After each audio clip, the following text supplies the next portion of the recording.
दिल्ली में ठंड की शुरुआत देश की राजधानी दिल्ली में एक समस्या के साथ अक्सर होती है और इस समस्या का नाम है प्रदूषण। साल दर साल दिल्ली का यही हाल होता है। प्रदूषण का मीटर हर साल सांसों में जहर घोलता है। दिल्ली की हवा में घुले प्रदूषण की वजह से दिल्ली में सांस लेना भी मुश्किल हो जाता है और इस साल भी दिल्ली का हाल कुछ ऐसा ही होता दिख रहा है। अक्टूबर के सिर्फ 17 दिन ही बीते हैं और अभी से दिल्ली में AQI 300 के पार जा पहुंचा है और ये हालत सिर्फ आज के नहीं है बल्कि पिछले कई सालों से दिल्ली का दम इसी तरीके से प्रदूषण से घुटता हुआ नजर आ रहा है। 2020 की अगर बात करें तो दिल्ली में सिर्फ 5 दिन ऐसे रहे जब AQI अच्छी श्रेणी में रहा। 95 दिन संतोषजनक रहा और 127 दिन ऐसे रहे जब दिल्ली का AQI मध्यम श्रेणी में जा पहुंचा।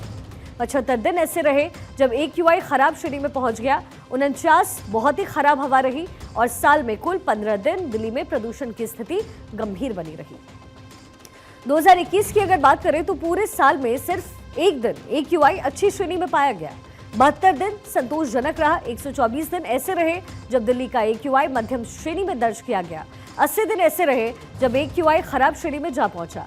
64 बहुत ही खराब AQI रहा और साल में कुल 24 दिन दिल्ली में प्रदूषण की स्थिति गंभीर बनी रही।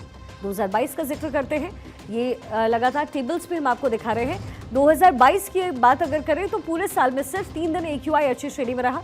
65 दिन संतोषजनक रहा। 95 दिन ऐसे रहे जब दिल्ली का AQI मध्यम श्रेणी में जा पहुंचा और इस बार 130 दिन ऐसे रहे थे जब AQI खराब श्रेणी में पहुंचा। 66 प्रदूषण का स्तर बहुत खराब रहा और साल में कुल 6 दिन दिल्ली में प्रदूषण की स्थिति गंभीर बनी रही।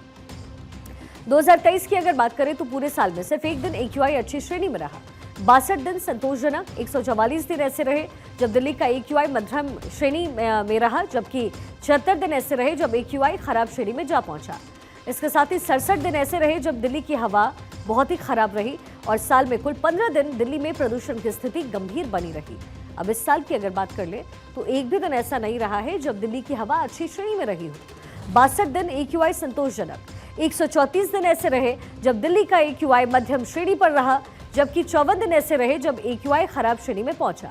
33 दिन दिल्ली की हवा बहुत ही खराब स्थिति में रही और अब तक में कुल 3 दिन ऐसे रहे जब दिल्ली में प्रदूषण की स्थिति गंभीर मिली है, लेकिन अभी भी 2.5 महीने बाकी हैं और दिल्ली की हवा हर गुजरने वाले दिन के साथ बिगड़ती ही नजर आ रही है।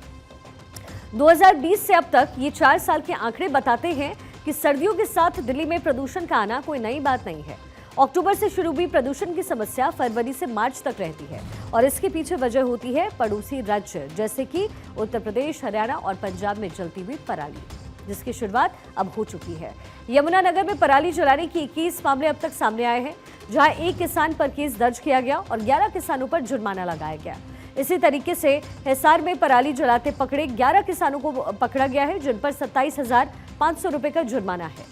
और फतेहाबाद में भी 26 जगह पराली जलाने के मामले सामने आए। यहां भी पराली जलाने वालों पर कुल 32,500 रुपए का जुर्माना लगाया गया।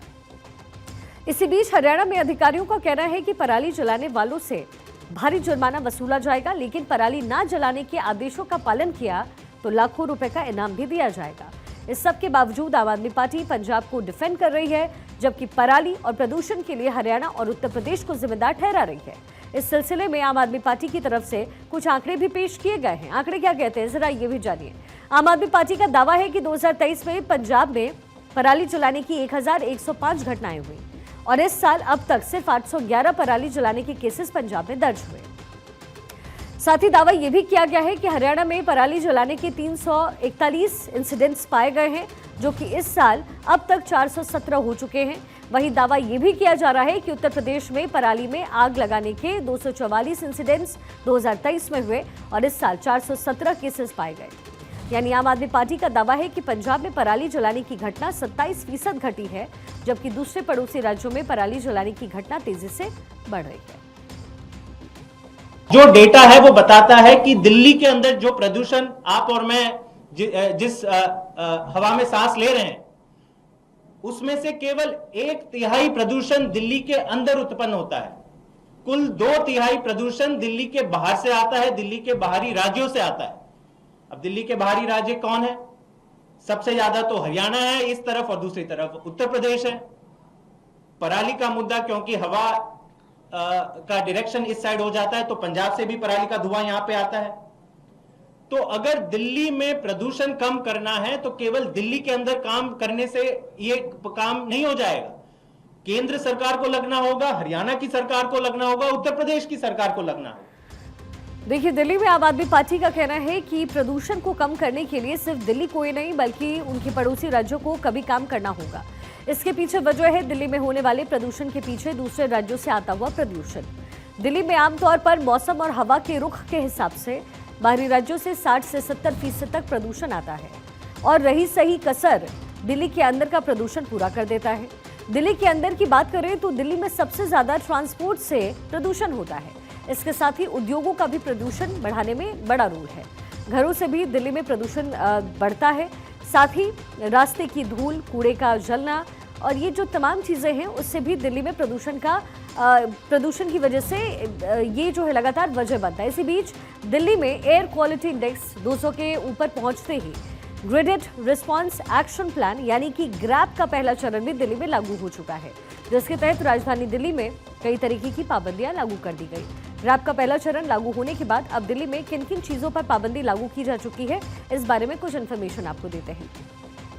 ग्रैप के पहले चरण में सभी प्रकार के कंस्ट्रक्शन मटेरियल को ढक करके रखना अनिवार्य होगा। सड़कों पर पानी का छिड़काव और मैकेनिकल स्वीपिंग भी जरूरी होगी।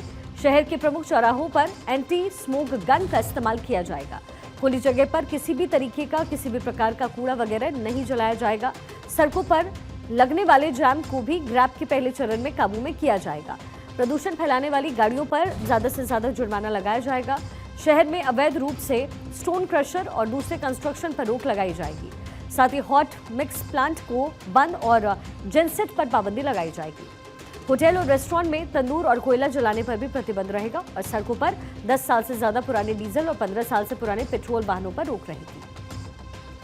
दिल्ली में प्रदूषण जैसे जैसे बढ़ता है, शहर के अंदर ग्रैप से अलग अलग नियम भी लागू किए जाते हैं।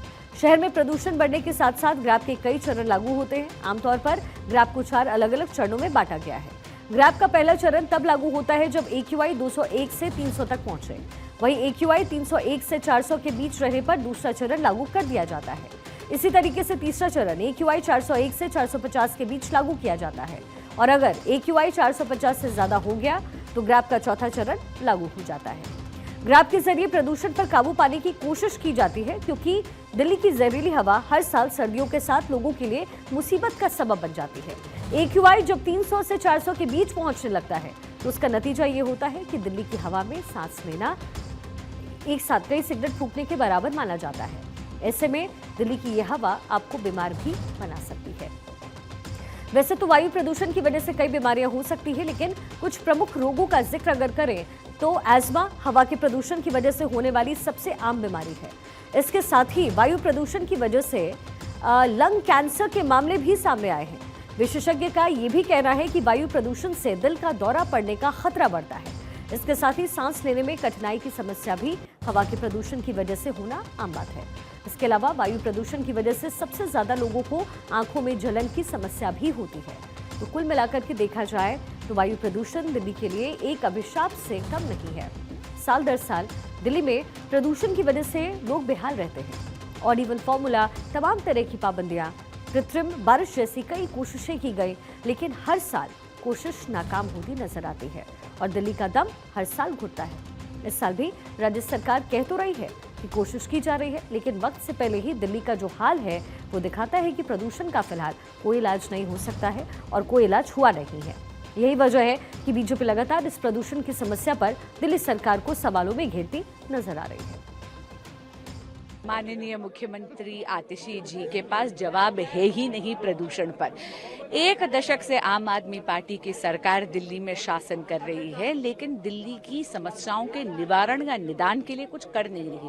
पॉल्यूशन आज की समस्या नहीं है, पॉल्यूशन दिल्ली 1 दशक से झेल रही है। ये तो नियति बन गई है दिल्ली की कि सर्दियां आते ही दिल्ली गैस चेंबर बनकर घुटती है। इन्होंने अभी भी किसी भी प्रकार का मास्टर एक्शन प्लान प्रदूषण से डील करने के लिए अभी भी नहीं बनाया। जब जवाब है ही नहीं तो देंगी कहां से।